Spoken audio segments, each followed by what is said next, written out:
Vamos a ver sobre las partes de la vía. Vamos a tener primero una calzada, ¿no? La calzada es por donde circulan los vehículos. En esta imagen vemos dos calzadas. Es por donde circulan los vehículos. Estas calzadas se dividen en carriles. 4 carriles en total, ¿no? 4 carriles, ¿no? Cada calzada de dos carriles, correcto. ¿No? 2 carriles. En medio de las calzadas que estamos viendo, existe un separador central. A los extremos está la berma. Esta berma permite la circulación de ciclistas, por ejemplo, también para hacer una parada momentánea. Se pueden estacionar, cuadrar los vehículos a este lado de la vía, en las bermas. Y todo ello es conocido como la plataforma. Todo ello es la plataforma. En el manual, en la DG 2018, existe esta imagen, ¿no? Esta imagen que es un corte para poder analizar parte de los elementos de una vía. Y vamos a ir viendo, ¿sí? Miren, es de la siguiente manera. La plataforma decíamos que era el total, ¿no? De canto a canto o de extremo a extremo. Toda la conformación de la estructura de la vía. Aquí tenemos los carriles.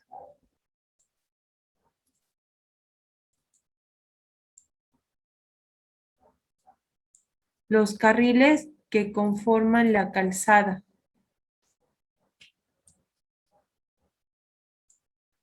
Aquí se tiene 1, 2, 3 carriles para cada calzada. 1, 2 y 3 carriles. Ahora también vamos a ver lo que es a los extremos la berma. En medio va a estar un separador central. Cada uno de estos elementos es de acuerdo a un diseño, tanto en el ancho, pendientes, ¿no? Que se van a tomar. Esto responde a todo un diseño. Ahora también evaluemos, miren, el terreno. Inicialmente el terreno natural estaba conformado, como estoy delimitando, de color marrón, ¿no? Estoy siguiendo el recorrido del trazado que presenta la imagen, ¿no? Ya está. Ese es el terreno natural. Para ello fue necesario realizar un corte para conformar la plataforma de vía. Fue necesario realizar este corte del terreno. Todo con el fin de poder conformar esta plataforma. Se tuvo que realizar el corte del terreno natural. Y es lo que indica aquí, ¿no?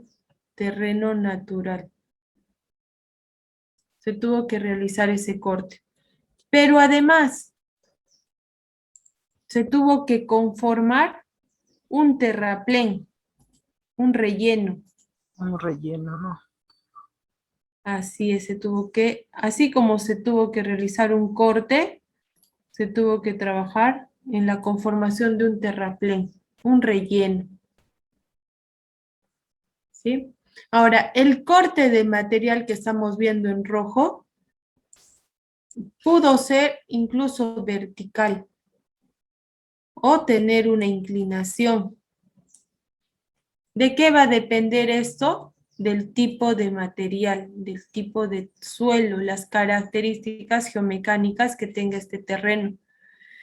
¿Cuándo puede llegar a ser el corte hasta vertical? Cuando estamos hablando de rocas. Pero si se trata, por ejemplo, de arenas, no podemos hacer un corte vertical, tiene que tener una inclinación. Esas pendientes del abatimiento del terreno al momento de hacer el corte va a depender del tipo de terreno y lo vamos a ver en su momento cuando nosotros trabajemos el movimiento de tierras, las inclinaciones.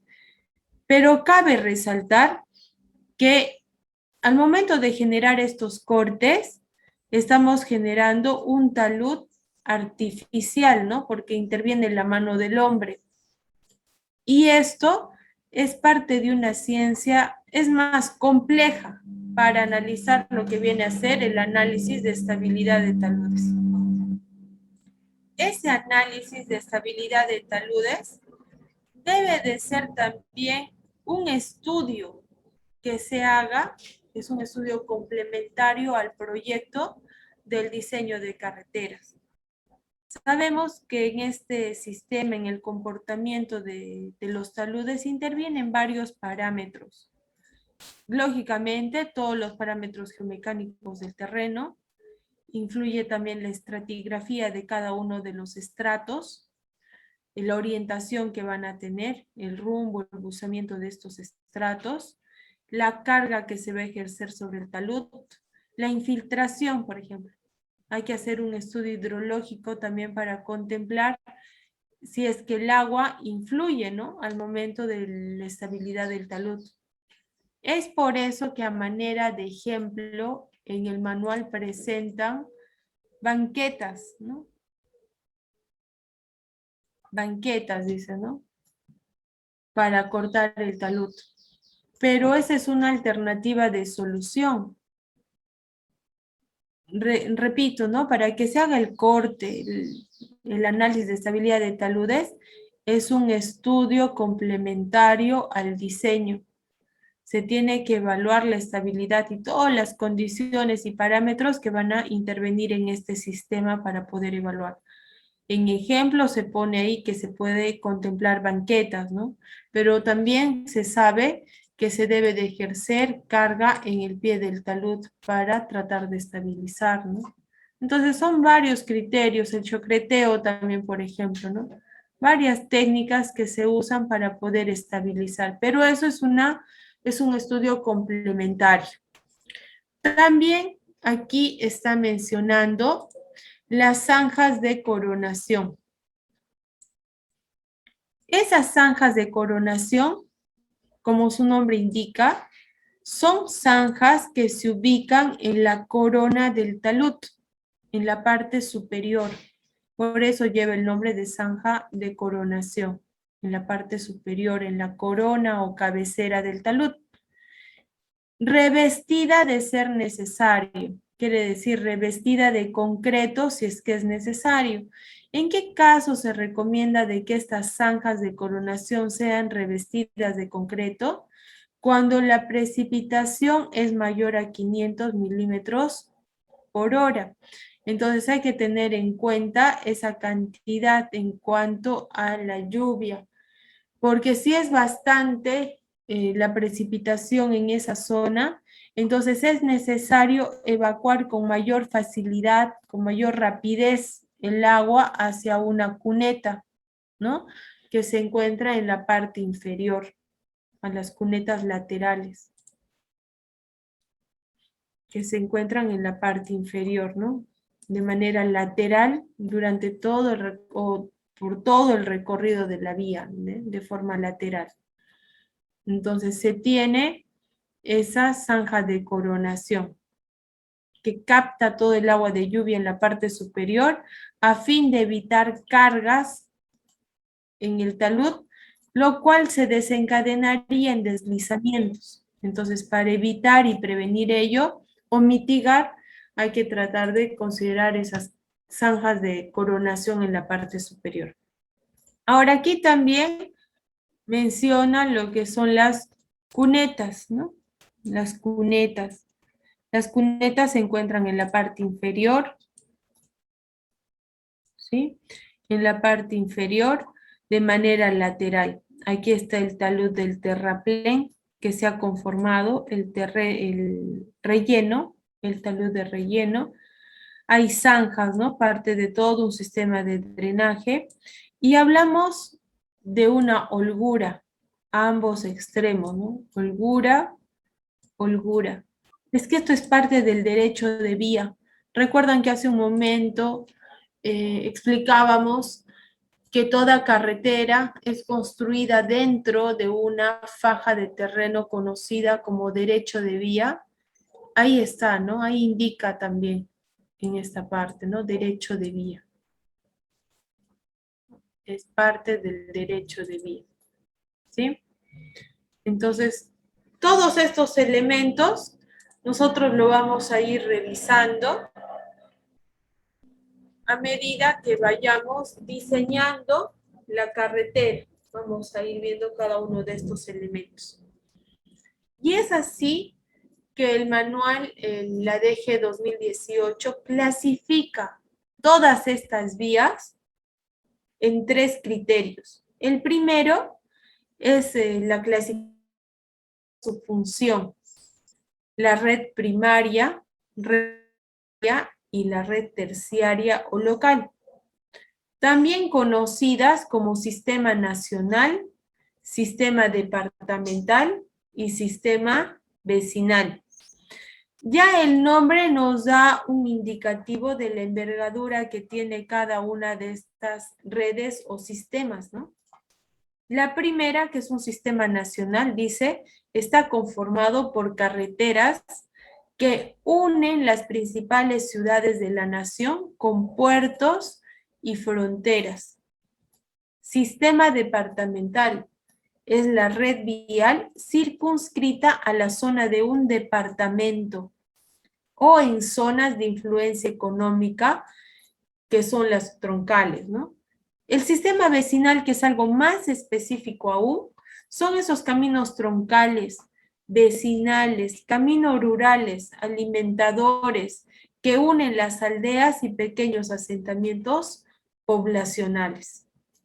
Entonces, esta es la primera clasificación que se presenta en el manual, en la DG 2018, sobre la función, en cuanto a la función que tienen estas vías.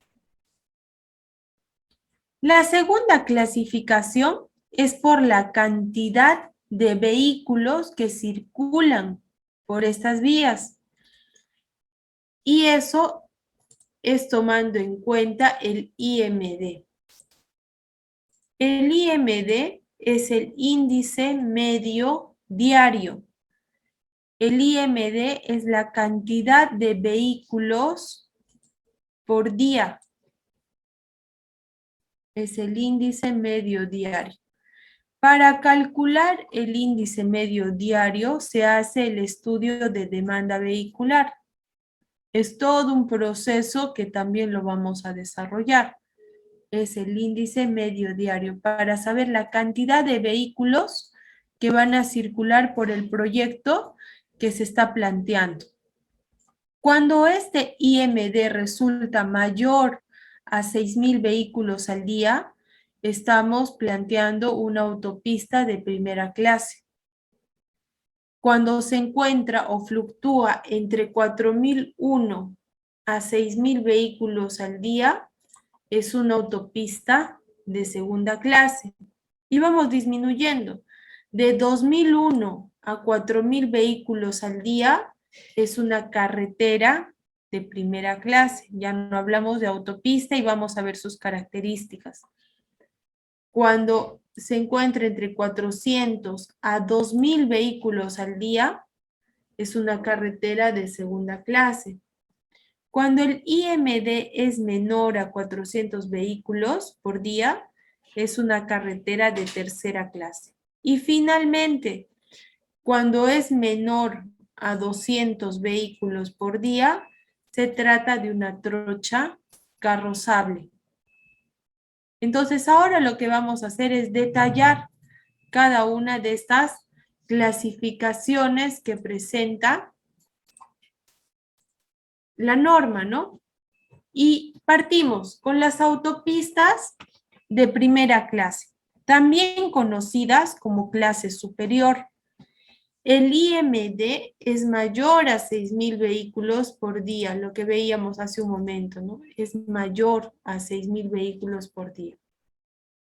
La calzada, que es por donde circulan los vehículos, la calzada, dice, deben estar divididas, las calzadas deben estar divididas por un separador central.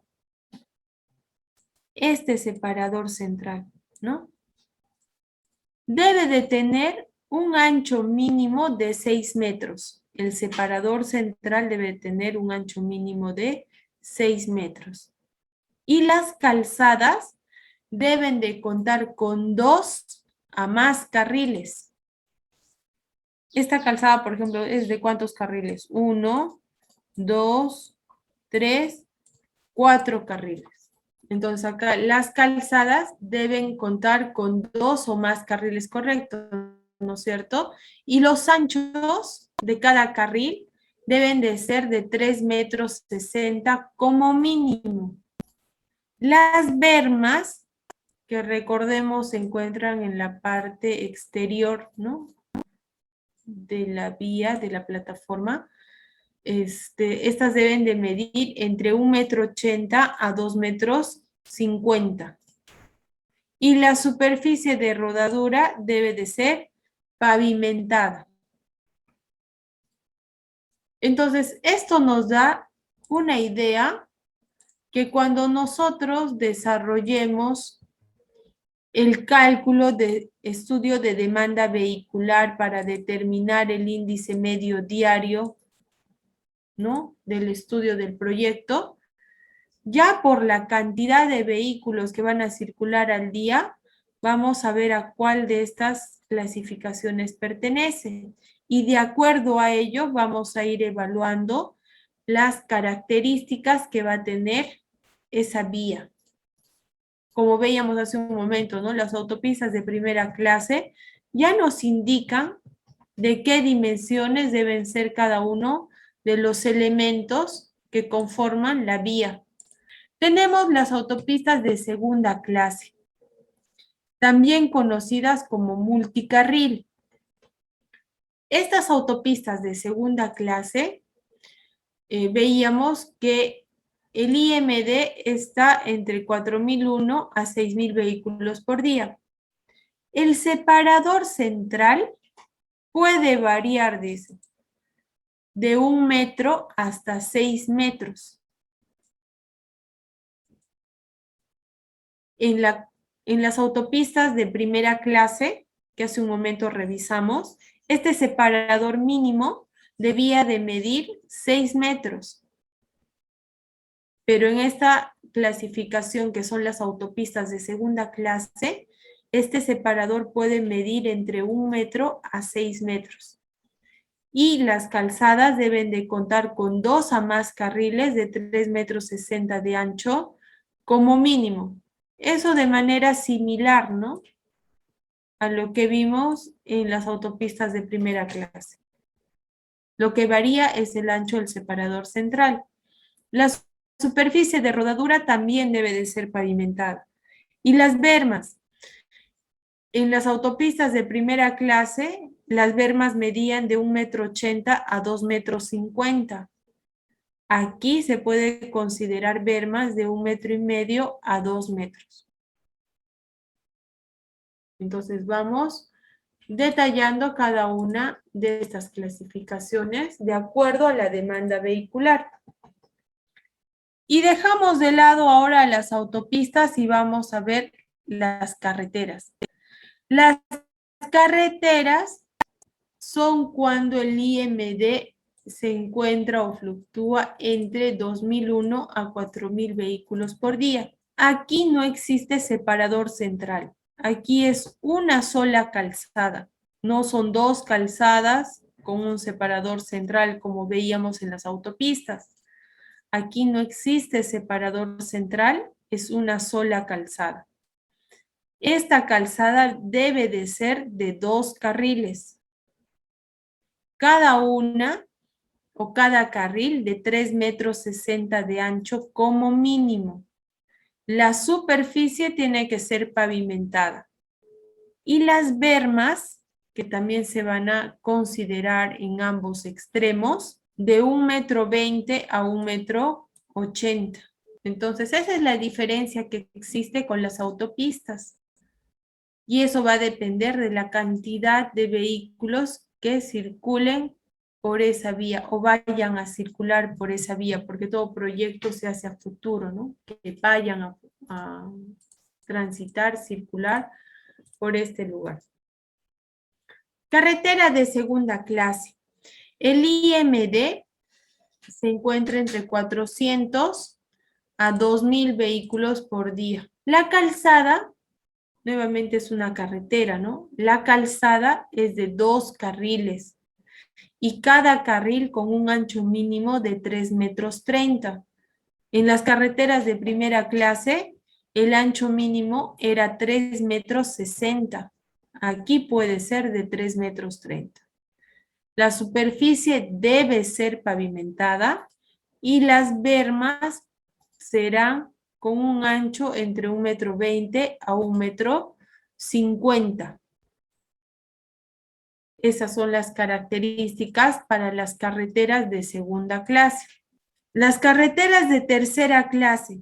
El IMD es menor a 400 vehículos por día. Y aquí nos indica que los carriles, dice, la calzada será de 2 carriles, ¿no? Toda la calzada, 2 carriles. Cada uno de ellos de 3 metros de ancho como mínimo. Excepcionalmente, estas vías podrán tener carriles que puedan medir hasta 2,50 metros, siempre y cuando se tenga un sustento técnico correspondiente. Por ejemplo, al momento de hacer el estudio de demanda vehicular para determinar la cantidad de vehículos que van a circular al día, también se debe de hacer el reconocimiento del vehículo tipo que les decía, ¿no? Identificar qué tipos de vehículos van a circular por ese proyecto, ¿no? Entonces, al momento de hacer el reconocimiento en campo, nosotros identificamos que el vehículo tipo, ¿no? Para ese proyecto, podría circular fácilmente considerando el ancho de carril de 2,50 metros. Entonces, no serviría, ¿no? Contemplar un carril de 3 metros, si puede ser de 2,50 metros, porque esa diferencia se refleja en el presupuesto. Y recordemos que también debemos evaluar la parte económica financiera para que el proyecto sea viable, ¿no? Entonces, eso es en caso excepcional, pero la norma indica mínimo 3 metros y excepcionalmente hasta 2,50 metros con sustento técnico correspondiente. Y aquí hay que indicar lo siguiente. Eso siempre y cuando la vía no sea pavimentada. Repito, se va a considerar 2 carriles de 3 metros de ancho cada uno como mínimo. De manera excepcional puede llegar a medir 2,50 metros. Las bermas pueden ser de medio metro hasta 1,20 m, siempre y cuando esta vía no sea pavimentada. De ser pavimentada, como dice el tercer punto, en caso de ser pavimentada, deberán cumplirse las condiciones geométricas de las carreteras de segunda clase. Entonces, si no va a ser pavimentada, puede ser 3 metros, excepcionalmente 2,50 metros, y las bermas de medio metro a 1,20 m. Esto es cuando no se va a pavimentar. Pero cuando se vaya a pavimentar las carreteras de tercera clase, hay que tomar en cuenta las características que se mencionan en una categoría superior, que son las carreteras de segunda clase. Dice mínimo 3 metros 30. Ya no 3 ni 2 metros 50, 3 metros 30. Y las bermas no va a ser de medio metro a 1 metro 20, sino de 1 metro 20 a 1 metro 50. Esto cuando sí se van a pavimentar. Esas fueron las aclaraciones en la carretera de tercera clase. Veamos la última categoría, que es o son las trochas carrozables. En las trochas carrozables, el IMD es menor a 200 vehículos por día. Es la última categoría de la clasificación de demanda vehicular. 200 vehículos al día. Aquí, las calzadas, dicen, ¿no? Hay una única calzada de manera que se presenta en las carreteras, ¿no? Una sola calzada. Pero esta calzada no se va a dividir en carriles. Eso no existe. No hay carriles. Es una única calzada con la siguiente característica. Se va a tener una plazoleta, un ensanchamiento de vía, lo que denomina plazoletas de cruce, cada 500 metros. Por lo menos, dice, cada 500 metros. Esto va a permitir que los vehículos que circulan en un sentido puedan pasar tranquilamente, ¿no? y puedan también cambiar de dirección. No. Y lo que indica su compañero, ¿no? Vehículos que tengan mayores dimensiones también se pueden orillar, ¿no? Para dar paso. Para dar paso, correcto. Esas son las características de las trochas carrozables. Aquí no hay carriles, es una sola calzada que no se divide en carriles. O podríamos decir un solo carril, ¿no? Pero se puede usar en dos sentidos. Y estas plazoletas de cruce se deben de contemplar cada 500 metros como mínimo. Es un ensanchamiento de la vía con el fin de permitir, como dice su compañero, dar pase a otro vehículo o también para cambiar de sentido.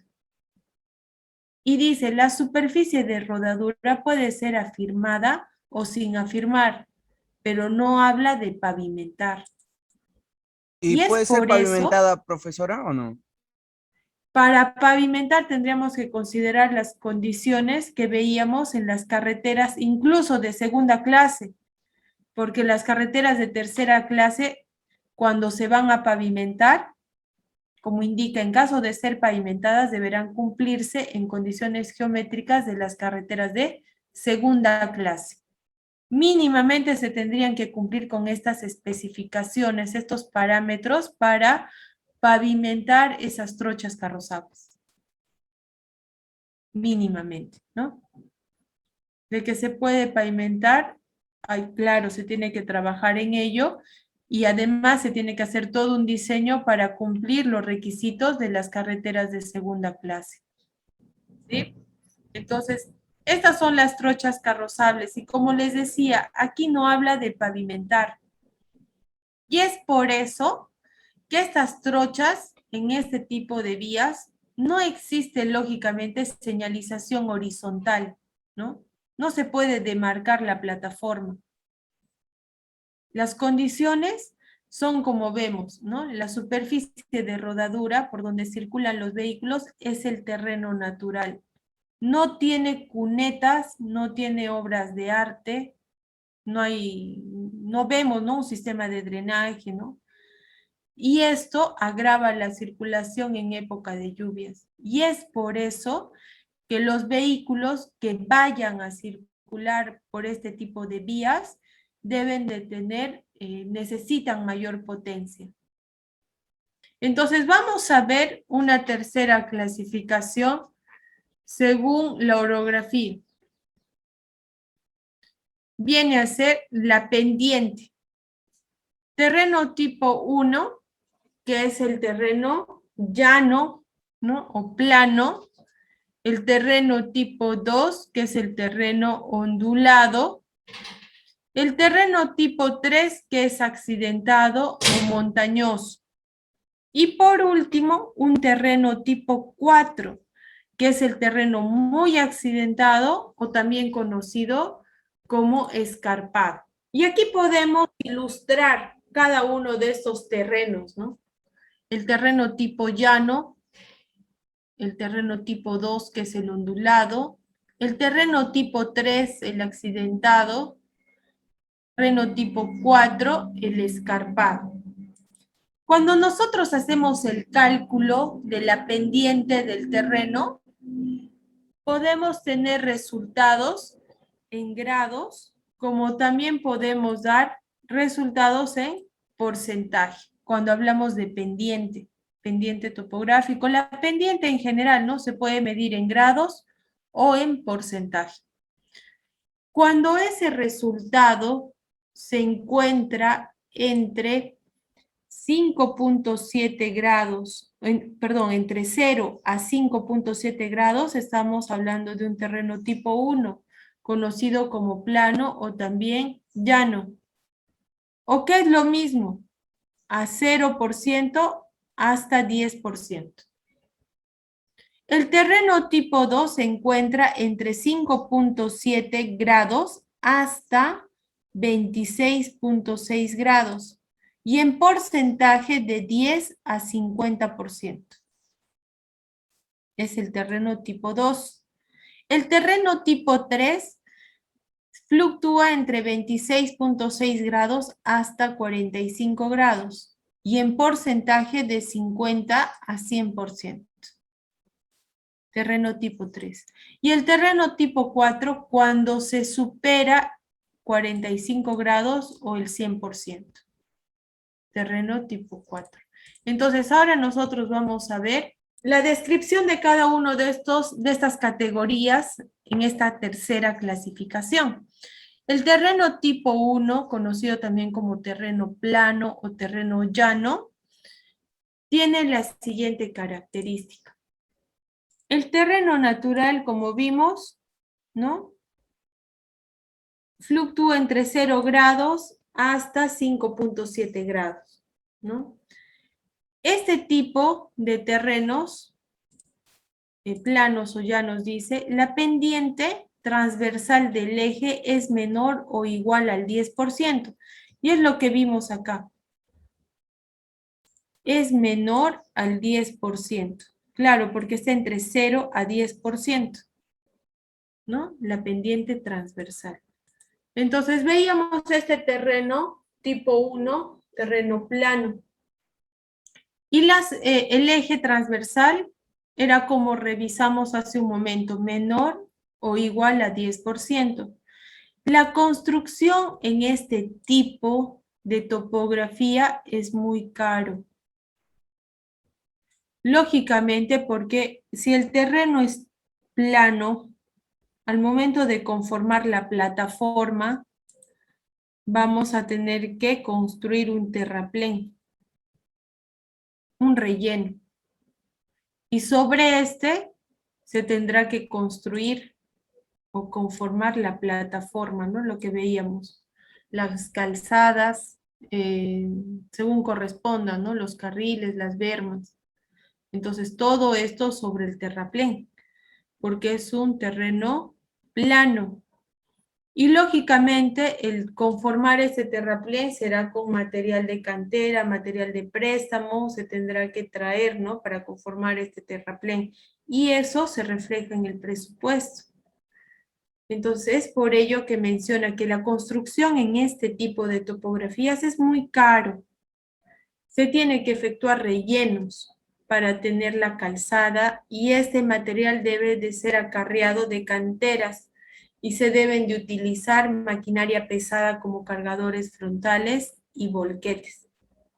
La pendiente longitudinal que indica en la parte inferior hace referencia a la pendiente, a la inclinación que va a tener en el recorrido de la vía. una inclinación, dice, menor a 3%. Y lógicamente no presenta mayor dificultad en el trazado. Es un terreno plano, llano. Entonces, esas son las ventajas y, bueno, también desventajas que trae construir sobre este tipo de terreno, ¿no? Que es el terreno tipo 1, el plano o llano. El terreno tipo 2 dice, la pendiente transversal al eje se encuentra entre 11% y 50%. Y eso lo vimos hace un momento, ¿no? El terreno tipo 2 se encuentra entre 11% hasta 50%. La construcción en este tipo de terrenos es más económico porque sucede lo siguiente. Si este es el terreno natural, para conformar lo que es la plataforma, debemos de realizar un corte al terreno, pero al mismo tiempo debemos de conformar un terraplén, debemos de rellenar. El material de corte, el volumen de corte, se puede usar para el relleno. Con material propio, ¿no? Con material propio, correcto. Entonces, es por eso que indica que la construcción en este tipo de terrenos, que es tipo 2, es el más económico. Se compensa el volumen de corte con el volumen de relleno. Pero esto siempre y cuando suceda lo siguiente. El material que nosotros vamos a cortar y vamos a usar para la conformación del terraplén es material propio, ¿no? Del proyecto, de la obra. Pero ese material tiene que pasar por un estudio de suelos. Se tiene que hacer un estudio de suelos para conocer la capacidad de carga del terreno. Esa capacidad de carga del terreno nosotros vamos a obtener luego del ensayo del CBR. Ese CBR es un porcentaje. La interpretación de ese porcentaje es de acuerdo a la tabla, ¿no? A mayor porcentaje de CBR, el material es bueno. Entonces, cuando se trabajan en proyectos viales, el CBR mínimamente debe de ser de 20% para considerar ese material para la conformación de los terraplenes. Si es menor al 20%, ese material tiene que ser eliminado. A mayor porcentaje, a mayor CBR, mayor capacidad, lógicamente, que tiene el terreno para soportar las cargas, entonces ese material sí se puede emplear para la conformación de los terraplenes, de los rellenos. Pero de no ser el caso, no se cumpliría lo que estamos mencionando en esta parte, ¿no? Que es el más económico. Por el contrario, tendríamos que eliminar ese material y tendríamos que comprar o traer material de préstamo o de otras canteras. Esas fueron las características, entonces, en un terreno tipo 2, tipo ondulado. El terreno tipo 3, también conocido como accidentado o montañoso, las pendientes transversales varían entre 51 a 100%. En estos terrenos aumenta el volumen de corte y disminuye el volumen de relleno por la pendiente que tiene, ¿no? Entonces veamos, si el terreno natural es como estoy delimitando, ¿no? Ese es el terreno natural, donde las pendientes fluctúan entre 51 a 100%. El área de corte, por ende el volumen de corte también será mayor, ¿no? Ese será el área de corte. Y aquí tendremos el área de relleno. Entonces el volumen de corte será mayor. Habrá material excedente, entonces, en obra. Habrá que hacer la eliminación. La pendiente longitudinal, durante todo el recorrido, será entre 6 a 8%. Existen importantes movimientos de tierra, razón por la cual presentan dificultades también en el trazado. por la topografía que existe en este tipo de terrenos, ¿no? Imaginen la inclinación, la pendiente que vamos a tener. Por último, el terreno muy accidentado o escarpado. En este tipo de terrenos, si nos damos cuenta, ya no existe relleno. Todo es corte. Todo va a ser volumen de corte. Entonces vamos a tener en su totalidad que eliminar el material en obra, el material excedente en obra. Su ejecución es muy cara.